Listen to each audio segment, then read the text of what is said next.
Pues si os parece, vamos a empezar. En el nombre del Padre, del Hijo y del Espíritu Santo. Amén. Jesús, luz verdadera que ilumina todo hombre, luz que llega a este mundo. Nosotros sabemos que tú has venido de Dios, el Padre, para ser nuestro Maestro y que enseñas los caminos de la verdad. Las palabras que oímos de ti son espíritu y son vida. Pero ¿quién es digno de abrir el libro rompiendo el sello? Tú solo, tú que diste tu vida por nosotros y nos compraste para Dios con tu sangre. Danos a conocer los misterios del reino de Dios y las inagotables riquezas del corazón. Descúbrenos los tesoros de la sabiduría y de la ciencia de Dios que en ti se ocultan. Haz que tu palabra penetre nuestras almas, guíe a luz nuestros pasos, ilumine nuestra senda hasta que amanezca el día y se disipen las tinieblas. Tú que vives y reinas por los siglos de los siglos. Amén. Muy bien. ¿Alguien tiene posibilidad de hacer fotocopias? Sí, si no, lo traigo yo el próximo día. Es que he traído algunas copias del resumen de la cronología de los profetas en el libro de los Reyes y no hay para todos. Entonces, repartiros estas y el próximo día traigo más, ¿no?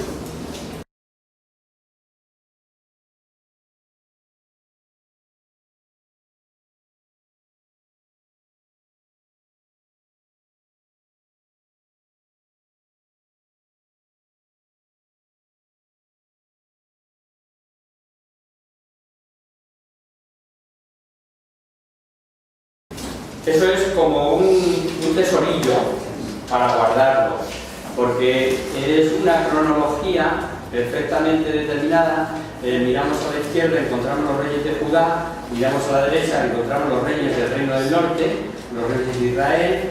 En el momento que se extingue el reino del norte, en el momento que se extingue el reino del sur, y entre medias, en el centro, los profetas que transversalmente están sucediendo, están proclamando los acontecimientos del Señor en medio de aquellos reinos, tanto en el norte como en el sur. Pero bueno, lo iré explicando, ¿eh? O sea que aunque ahora no tengáis el papelito delante, os los traigo el próximo. Nos quedábamos el último día, después de hacer bajar fuego del cielo, Elías, lo recordaréis, en confrontación con los profetas de Baal. Y tras este episodio, pues viene la preciosa teofanía.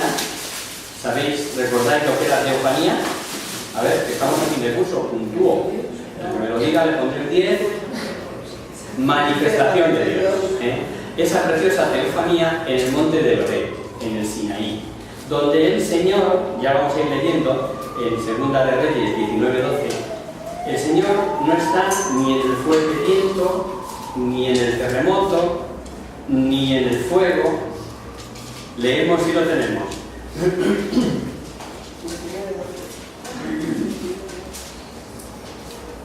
Iré yo leyendo más de una. Al terremoto. Sigue. Al terremoto siguió un fuego, pero el Señor no estaba en el fuego. Al fuego siguió un ligero susurro. Un susurro de la brisa. Y Elías debió entenderlo bien porque al oírlo se cubrió el rostro con el manto y salió de la gruta. Y una voz volvió a preguntarle: ¿qué haces aquí, Elías? Y la respuesta fue la misma que la primera vez que escuchó la pregunta. Pero entonces la voz le dijo: anda, vuelve a tu camino por el desierto hacia Damasco, y cuando llegue allí ungirás a Hazael por rey de Aram, a Jehú por rey de Israel, y a Eliseo le ungirás como profeta en lugar tuyo. Aparece Eliseo. Entramos con el ciclo de Eliseo, que será su sucesor. Y de entre sus prodigios, cabe resaltar en este libro segundo de los Reyes, el aceite de la viuda, la resurrección del hijo de la sunamita, la sopa que estaba incomible y que él mejora, y la multiplicación de los panes. Todo eso viene ahí, en el segundo libro de los Reyes. Yo lo menciono únicamente porque lo podéis ir leyendo en casa tranquilamente, ¿no? Y seguidamente, en el capítulo 5, tenemos uno de los milagros más conocidos de Eliseo, y es la curación de la lepra de Naamán el sirio. Es un episodio conocido porque, entre otras cosas, lo menciona Cristo en el Nuevo Testamento. Era un hombre robusto, valiente, militar, pero leproso. Y una jovencita de Israel, que estaba al servicio de la esposa de este señor, de allí le dice, un día le dice el joven, lee, Segunda de Reyes 5:3, le dice a su señora. Y dijo un día a su señora, oh, si mi señor estuviera cerca del profeta que hay en Samaria, el profeta la curaría de su lepra. Le curaría la lepra. Y informado a Naamán, el rey, ni corto ni perezoso, toma cartas en el asunto y le envía de rey a rey, al rey de Israel, unas letras de recomendación con el leproso. Llevaba obviamente una buena suma de dinero, lo que no es de extrañar, pues para ellos el tal profeta de Israel sería un profeta más de aquellos de Ahab que profetizaban a sueldo, y sin duda que la personalidad de Naamán le animaba a creer que el profeta lo podría todo, pero el profeta quiso demostrarle que solo Dios tiene poder para obrar milagros. El leproso, como digo que iba con una buena suma de dinero y con la carta, con buenos vestidos, se presenta al rey de Israel, que le dice así como la cosa más natural, 5:6.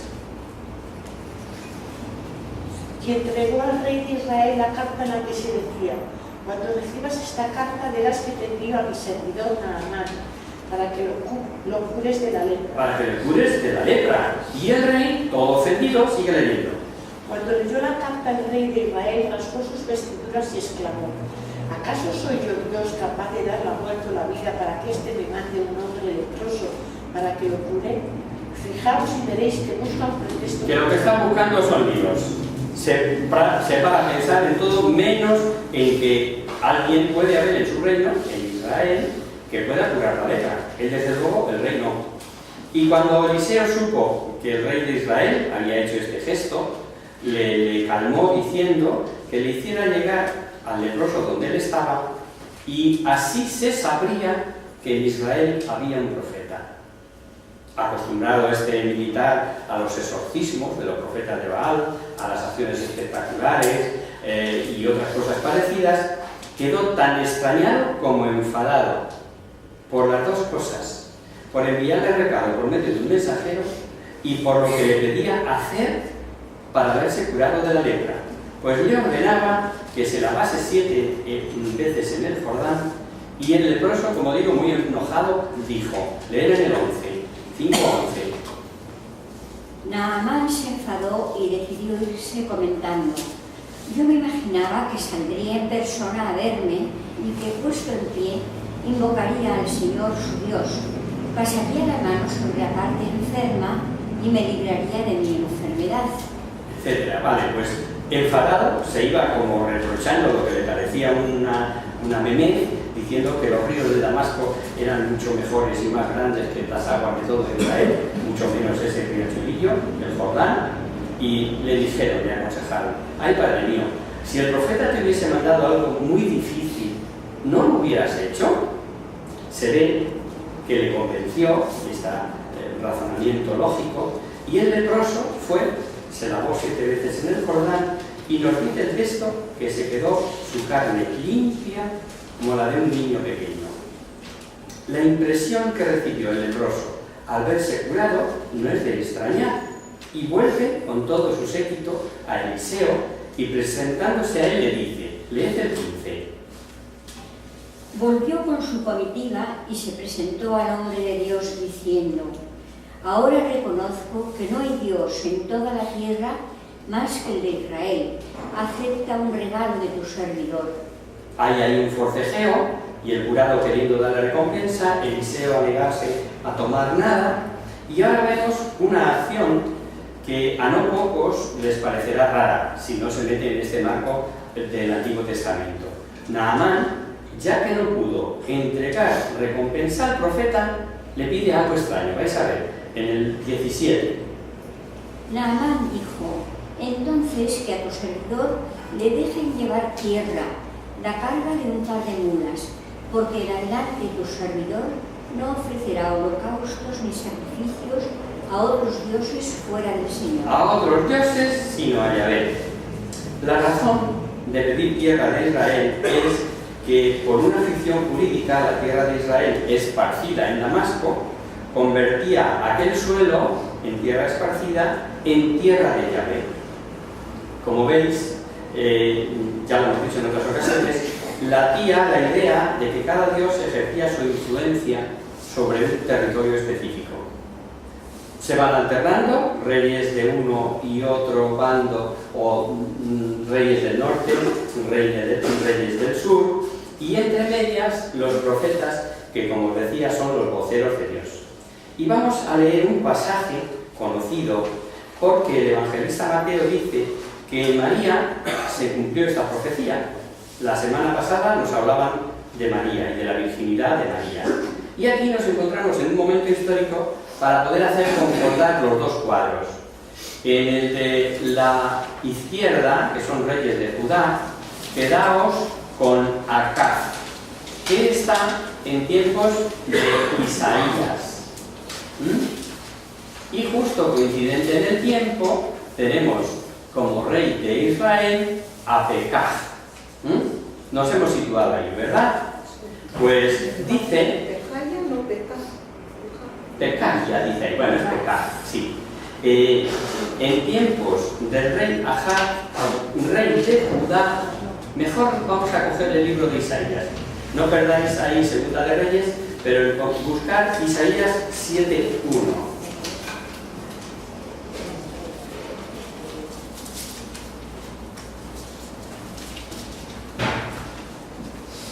Reinando en Judá, Ahaz, hijo de Jotam, hijo de Otías, subieron a atacar Jerusalén el rey de Siria, Rasib, y el rey de Israel, Pekah, hijo de Romelías, aunque no lograron conquistar. Suficiente. O sea, en esta época se confabulan estos reyes y dice que la razón es que Ahab se había negado a unirse al carro de los enemigos de Asiria, ¿verdad?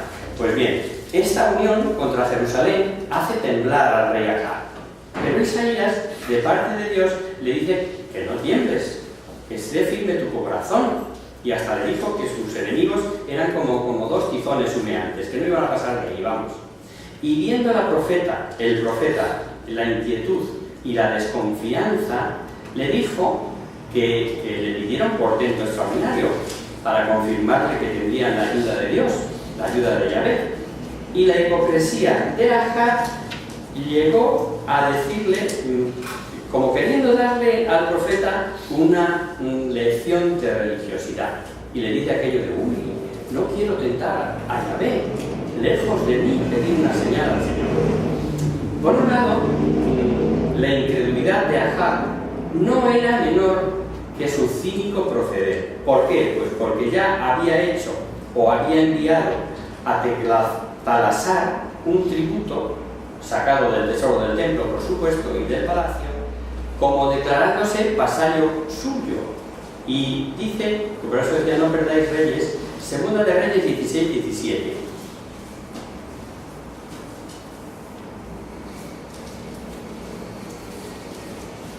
¿Alguien que lea? Todos a la vez, ¿no? El rey Acab arrancó también los paneles de las basas. ¿Es eso? Sí, 16-7. 17. He dicho 17. Sí. Excuse me. Era 7. 16-7. Vamos, aquí está. Acab había enviado mensajeros a decir de su parte a Tiglat y a Balasar, rey de Asiria: soy tu siervo y tu hijo, ven y sálvame de las manos del rey de Siria y del rey de Israel, que se han levantado contra mí. Amigo. O sea, que había hecho el truquillo por detrás y por eso se atrevía incluso a decirle al profeta que, lejos de mí pedir una señal a Yahvé.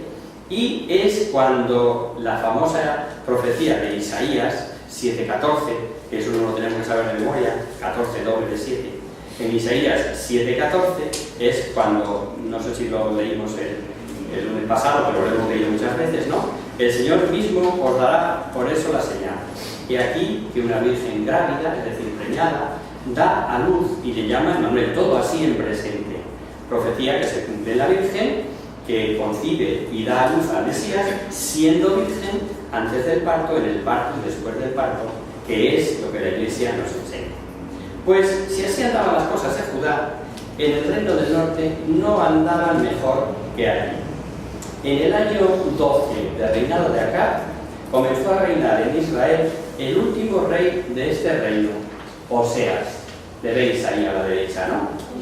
Salmanasar, rey de Asiria, subió contra Israel, un reino que se le sometió mediante el pago de tributos, pero Oseas, las influencias internacionales, se dejó ganar por Egipto, que le interesaba una coalición para ir contra Asia Menor. Y enterado Salmanasar de que Oseas había mandado embajadores a Egipto y había dejado, claro, esa fue la segunda parte, de pagar el tributo, dice el texto en el 17.5,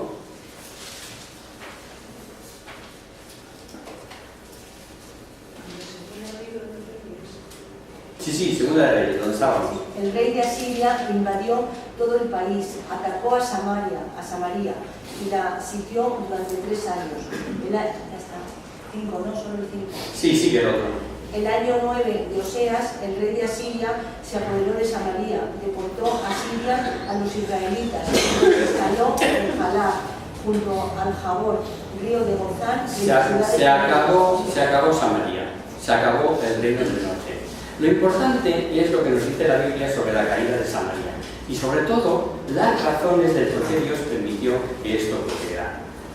Nos dice, leo yo, los hijos de Israel hicieron contra Yahvé ocultamente cosas detestables, sirvieron a los ídolos, traspasaron todos los mandamientos, hicieron pasar por el fuego a sus hijos y a sus hijas. Lo tenéis todo ahí en el capítulo 17, ¿no? O dicho de otra manera, la idolatría era total. Adoraron a las mismas imágenes que ellos habían fundido, edificando altares en todo altillo que pillaban por medio, ¿no? En cualquier bajo árbol frondoso. Y mientras tanto, y esto sí que debemos tenerlo en cuenta siempre, Yahvé advertía a Israel por sus profetas y les decía, convertíos de vuestros caminos.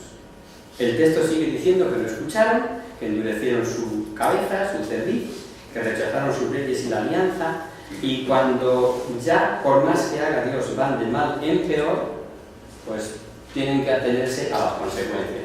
Todavía con el anhelo, como veíamos en Profetas Oseas, por ejemplo, que es, aunque por pasarlo mal volvieran a mí, gritará el Señor, ¿no? Sin duda que, como es usual en los semitas, puede haber exageraciones, pero no cabe duda que el rey de Asiria se las sabía todas. ¿Por qué hizo?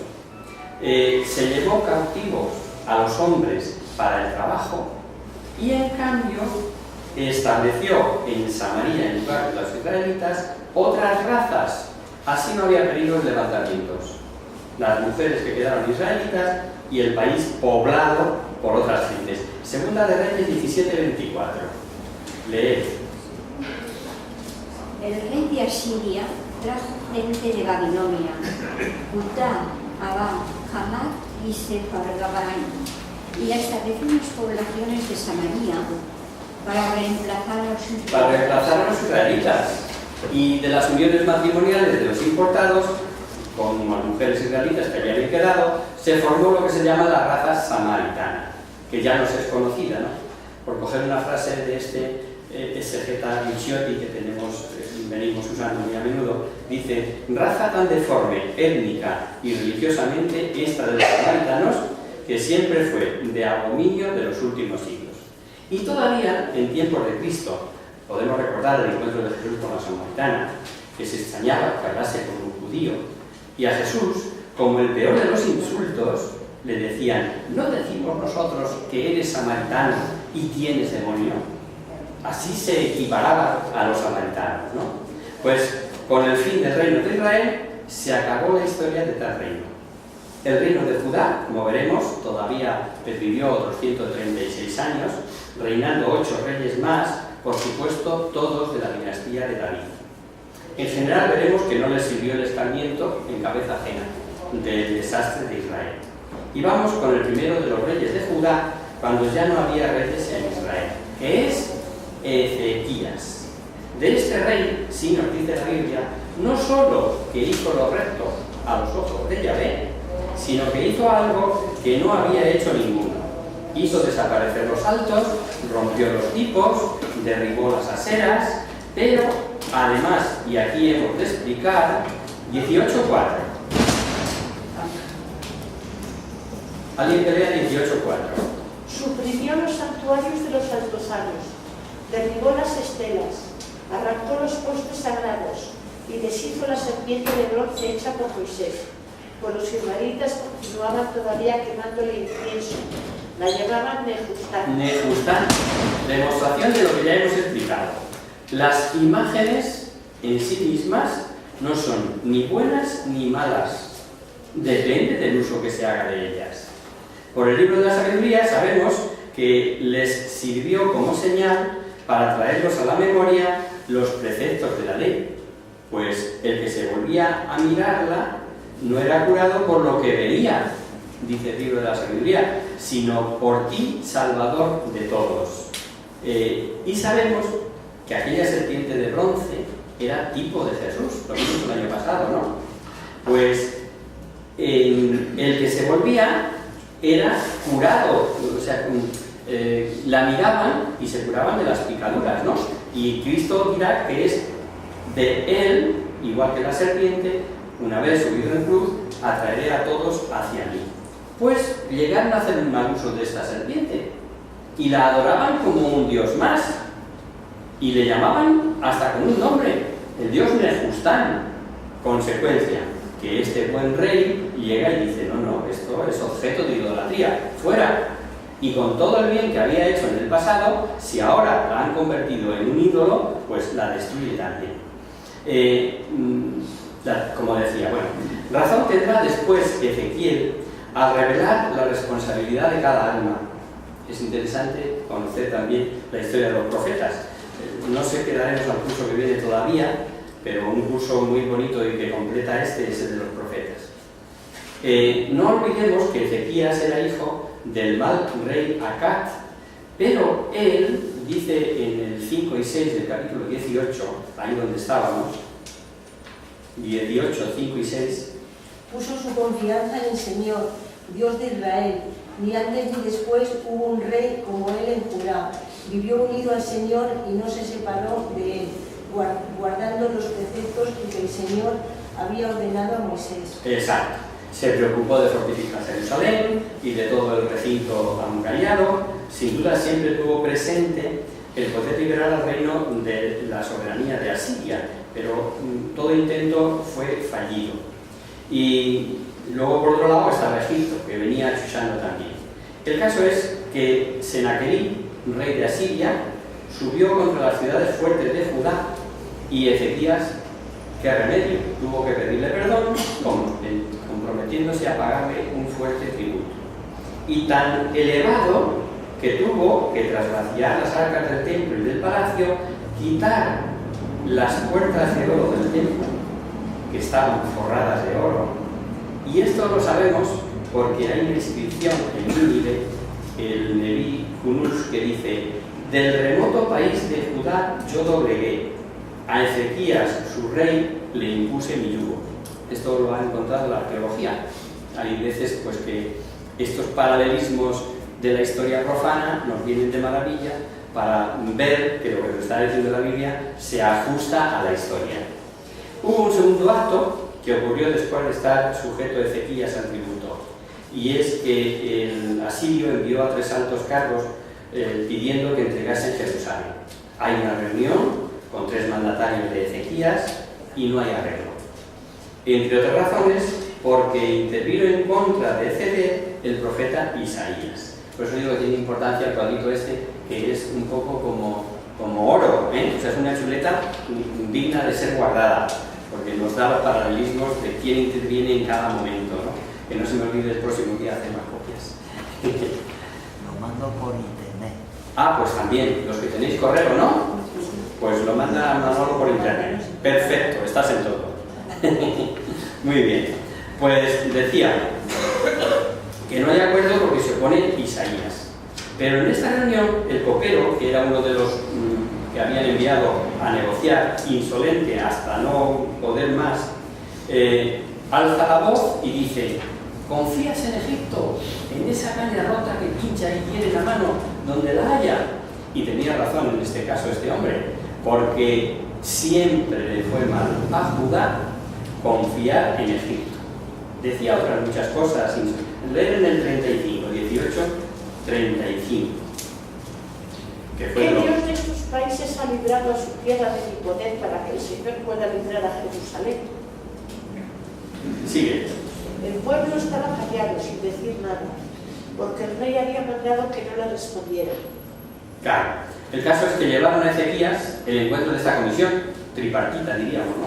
3 por un lado, 3 por otro, y le llevan a Ezequías el resultado del encuentro. Y el rey, ojo a esto, vestido de saco, rasgadas sus vestiduras, marchó al templo de Yahvé y envió recado a Isaías, y dice Isaías: hoy es día de angustia, de castigo y de oprobio.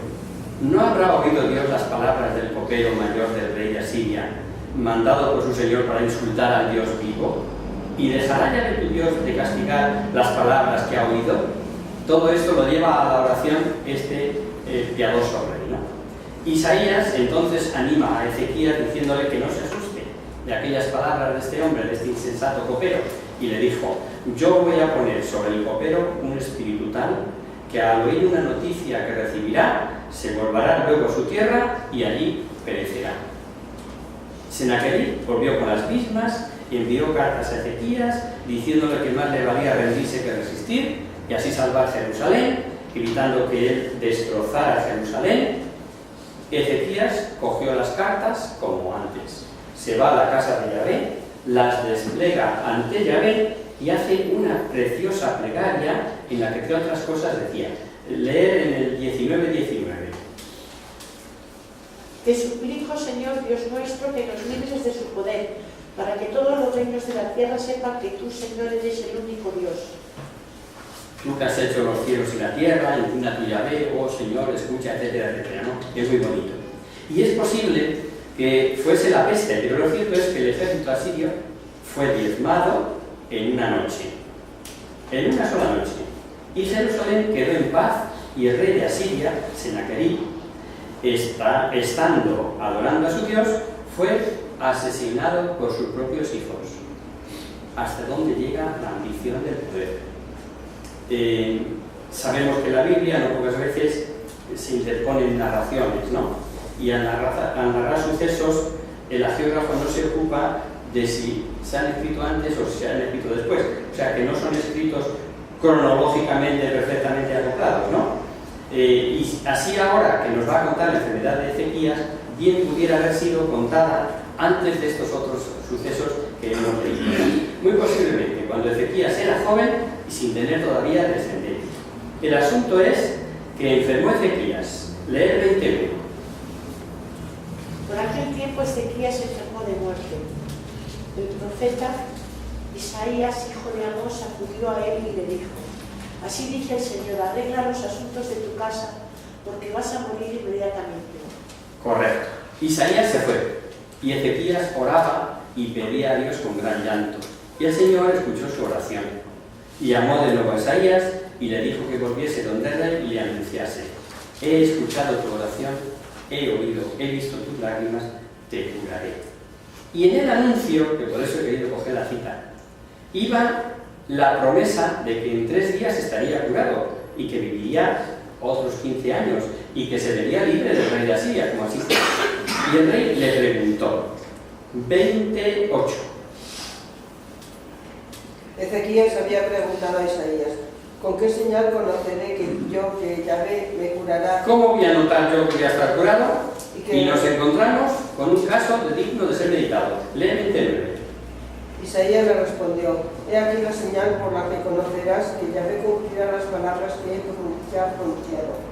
La sombra avanzará 10 grados o retrocederá 10 grados. A ver, Ezequías naturalmente le dijo lo que era más difícil, porque el que la sombra avance 10 grados es normal, es poca cosa, que poca cosa se entiende como prueba. También, obviamente, si es instantáneo sería prueba, pero pidió que retrocediese 10 grados. Lee el 11. Ezequías dijo: poca cosa es que avance 10 grados, no así que retroceda 10 grados. Sigo. Entonces Isaías profeta invoca a Yahvé, que hizo retroceder 10 grados la sombra en el reloj de Ajat. Exacto, el reloj de Ajat. Decís vosotros, ¿esto qué es? Bueno, pues era un reloj que le llamaban el reloj, el cuadrante de Ajat, porque allí lo había colocado él en su día. Pero es interesante observar que si aparentemente parecía una sin razón proponer avanzar o proceder la sombra, el profeta habla como quien sabe que Dios le da lo mismo, que lo que tú pidas, que da igual para adelante que para atrás, porque el Señor está por encima de todas las leyes y según sea necesario ocurrirá en cada momento la voluntad del Creador. Esto cada vez que sale me gusta recalcarlo, porque se nos olvida, a mí el primero, se nos olvida que Dios lo puede todo. Otra cosa es que nos deja en nuestro libre albedrío y nosotros podemos tomar una acción o otra. Y el Señor hace concurrir para bien todo los que de verdad le siguen, ¿no? Eso lo dice San Pablo en la carta a los Romanos, ¿no? Pues, y cuando hablamos de la Virgen, dice, y ahí está tu parienta Isabel, que está de 3 meses, la que antes era estéril. Porque para Dios nada hay imposible. Ahí lo dejo, para que nos quedemos con ello y lo hagamos objeto de nuestra meditación. Porque a veces, nos falta la confianza en que el Señor lo puede todo.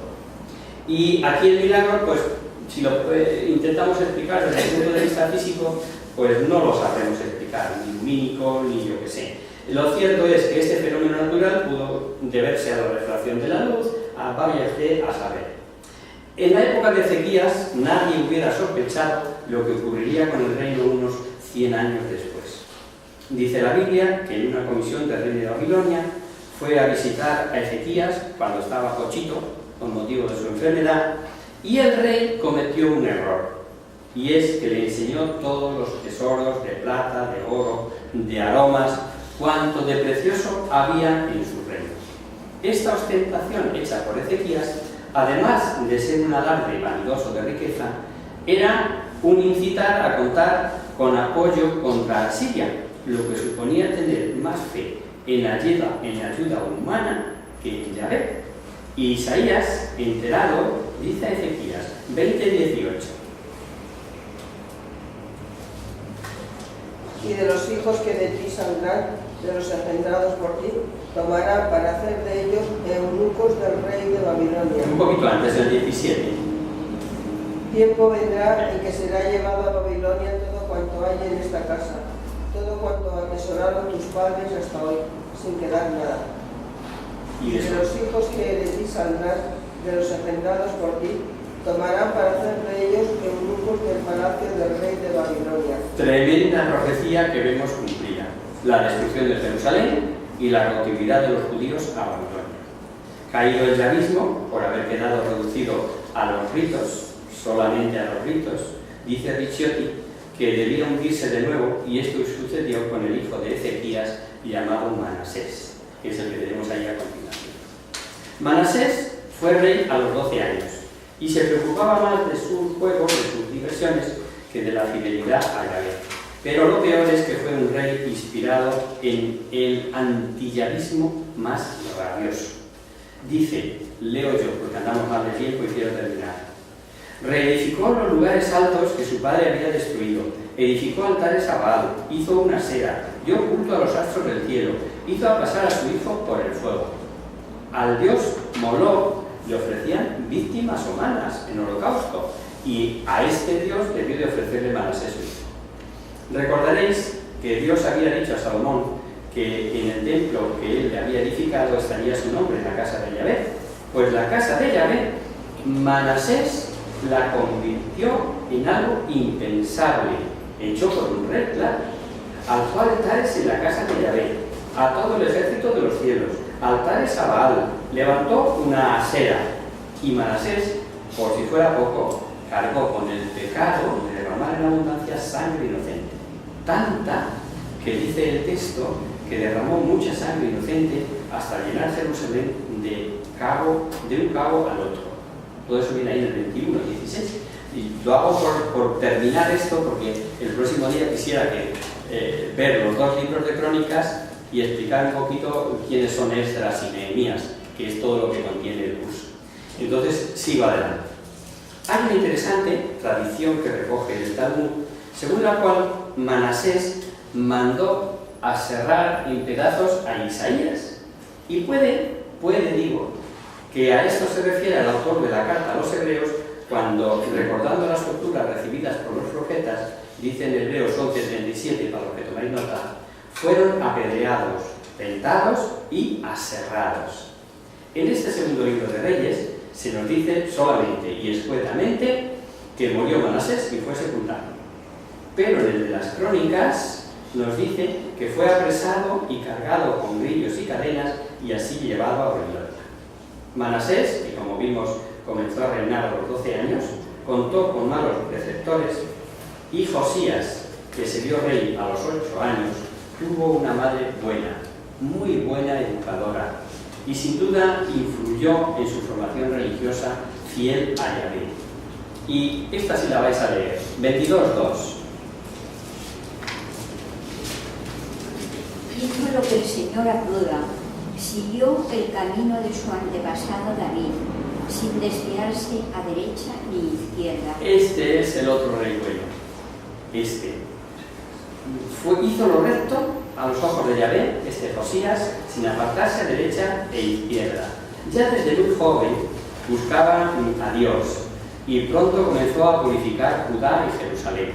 El segundo libro de Crónicas nos dirá que siendo aún mozo, comenzó a buscar al Dios de David su padre.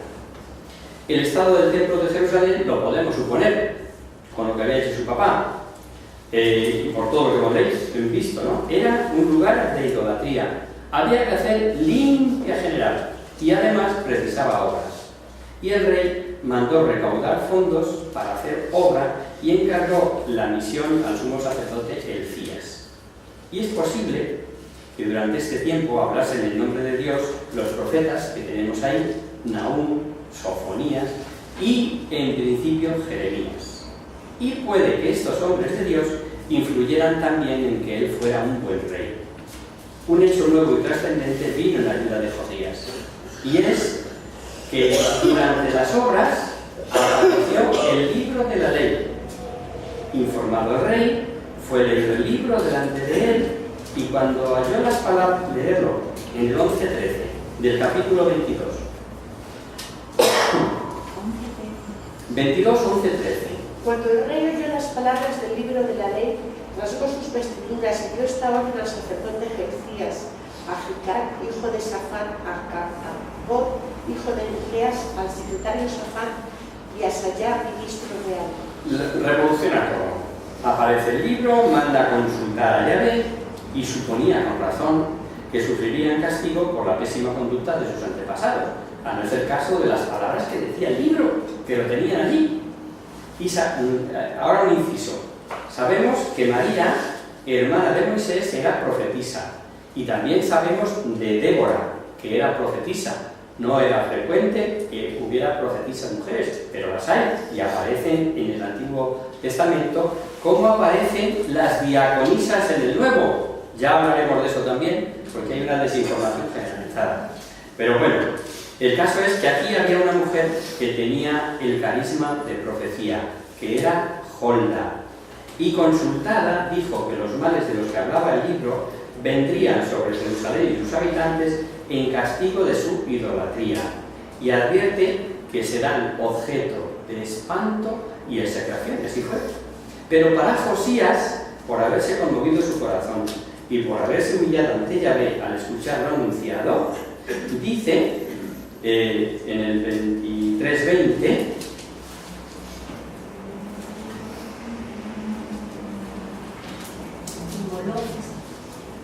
inmoló sobre los altares a todos los sacerdotes de las colinas que había allí. Quemó sobre ellos huesos humanos y luego se volvió a Jerusalén. No es eso, o por lo menos no lo que yo tengo aquí. 23-20. 23. Sobre los altares de vuestros sacerdotes. Dice, por eso yo recogeré a tus padres y tú serás sepultado en paz y no verán tus ojos los males. Puede que la tenga mal, ¿no? Es cierto que a veces se habla del hallazgo de un nuevo escrito. Aquí todo el contexto apunta al verdadero hallazgo. El libro, como apunta Ricciotti, probablemente debió de ser tirado en algún rincón de aquel templo en las épocas de los antillavistas, ¿no? El caso es que Josías reunió a ancianos, a sacerdotes, a todo el pueblo, y haciéndole subir al templo, dice el texto, que se leyó, a ver si esta está bien, 23:1-2. Y el rey hizo reunir junto a él a todos los ancianos de Judá y de Jerusalén, y subió luego a la casa de Yahvé con todos los hombres de Judá y todos los habitantes de Jerusalén, los sacerdotes, los profetas y todo el pueblo, desde el más pequeño hasta el más grande. Y leyó delante de ellos todas las palabras del libro de la alianza que se había encontrado en la casa de Yahvé. Estaba el rey en pie junto a la columna e hizo alianza con Yahvé de seguir a Yahvé y guardar sus mandamientos, sus preceptos y sus leyes con todo su corazón y toda su alma, poniendo por obra las palabras de esta alianza escritas en el libro. Todo el pueblo confirmó esta alianza. Todo el pueblo confirmó esta alianza. La purificación del templo, que había confiado a los sacerdotes de Elías, comenzó sacando del templo, os podéis imaginar, todos los enseres y todo lo relacionado con los cultos idolátricos, y quemarlo todo en el torrente Cedrón. Expulsó a los sacerdotes de esos cultos, derribó todo lo que era prostitución idolátrica. La reforma llegó a todo lo relacionado con idolatría y sincretismo, y no solo en Jerusalén, sino en Betel y en los otros templos que se habían edificado a lo largo de todo el territorio, ¿no? Josías dio orden a todo el pueblo: celebrad la Pascua en honor de Yahvé, según está escrito en el libro de la alianza. Y dice la historia que no se había celebrado una Pascua como esta desde los tiempos de los jueces. Sin duda se refería a celebrarla con tal solemnidad y en el templo. Durante la monarquía se había convertido en una simple fiesta familiar, y tenemos el mejor elogio que hace la Biblia de este rey en el 23:25.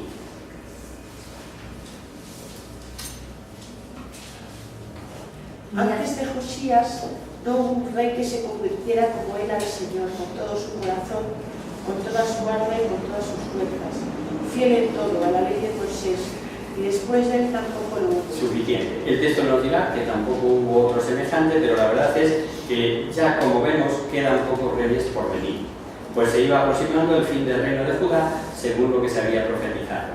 Babilonia y los medos juntos conquistaron Nínive. Los egipcios, acaudillados por Necao II, fueron a enfrentarse, y sin que nos diga la Biblia la razón, Josías intentó cerrarles el paso. Tal vez su intención era irse congraciando con Babilonia, que venía pegando fuerte. Pero el faraón Necao mató a Josías y le llevaron muerto en su carro a Jerusalén, y allí le sepultaron. El pueblo puso por rey a su hijo Joacá, ahí lo tenéis en el cuadro, y a pesar de que el primogénito no era él, sino Eliaquim, que había sido desechado por el pueblo, y con Joacá tenemos uno más de los reyes y de Israel, que comienza el texto diciendo que hizo el mal a los ojos de Yahvé. Duró poco. El faraón le encadenó, le destronó, luego se lo llevó a Egipto, donde murió. Y como los egipcios hacían y deshacían, pone en su lugar como rey a Eliaquim, al que le hubiera tocado reinar, y le cambia el nombre. Le pone por nombre Joaquín, que al igual que a su hermano, tampoco obra con rectitud. Tuvo que entregar al faraón la plata y el oro, naturalmente. ¿De dónde sale el dinero? Pues el dinero ya hubo que sacarlo del pueblo, porque allí en el templo ya no había tesoro. y determina lo que cada uno tenía que pagar al faraón Necao. Babilonia sigue con sus conquistas, Nabucodonosor atraviesa Siria, Palestina y llegó a la frontera de Egipto, y varios capítulos del libro de Jeremías invierte el profeta en insistir sobre la mala política de oponerse a Babilonia y anunciar la cautividad. Claro que la verdadera causa era el haber renunciado a la obediencia y haber abandonado a Yahvé. El imperio de Babilonia ya dominaba de Egipto al Éufrates. Antes de la ruina hubo varias deportaciones, entre las que debió de ir aquel muchacho, Daniel, el joven profeta, tan conocido en la Biblia por el libro que lleva su nombre, y Nabucodonosor, cansado ya de la conducta de Joaquín, siempre recalcitrante a cumplir con las cláusulas que les le imponían, lanzó su ejército contra Palestina. Había muerto Joaquín, ya le había sucedido un hijo suyo llamado Joaquín, también conocido por Jeconías. Nabucodonosor llegó a Jerusalén y mientras el ejército suyo la mantenía sitiada, sacó lo que quedaba del templo útil y se llevó cautivos a artesanos, hombres importantes, deportó a Joaquín a Babilonia, llevándose a la madre del rey, a las mujeres, a los eunucos, y puso por rey, un rey títere, a un tío de Joaquín llamado Mantanías, a que le impuso el nombre de Sedequías. Y ese será ya el último rey de Judá. Y con esto hemos acabado los libros de los reyes. Veremos el próximo día, Dios, si Dios quiere, un poquito de crónicas y Esdras y Nehemías, y con eso termina el curso. ¿Vale? Pues rezamos a la vez y papá. En el nombre del Padre, del Hijo y del Espíritu Santo. Amén. Virgen, bella como la luna, de inicio del cielo, en cuyo rostro se miran los santos y se contemplan los ángeles. Haz que nosotros tus hijos nos parezcamos a ti, y que nuestras almas reciban un rayo de esa belleza tuya, que no degrade con los años, sino que brille en la eternidad. María, sol del cielo, despierta tú la vida donde haya muerte, e ilumina los espíritus en que haya tinieblas. Reflejándote en el rostro de tus hijos, concédenos un destello de tu luz y tu fervor. María, poderosa como un ejército, concede a nuestras vidas la victoria. Somos tan débiles y nuestro enemigo se establece con actos estragos, mas como bandera nos sentimos seguros de vencerlo. Él conoce el poder de tu piel y tiene la majestad de tu mirada. Sálvanos, María, bella como la luna, única como el sol, temible como un ejército ordenado, levantado en pie de guerra, no por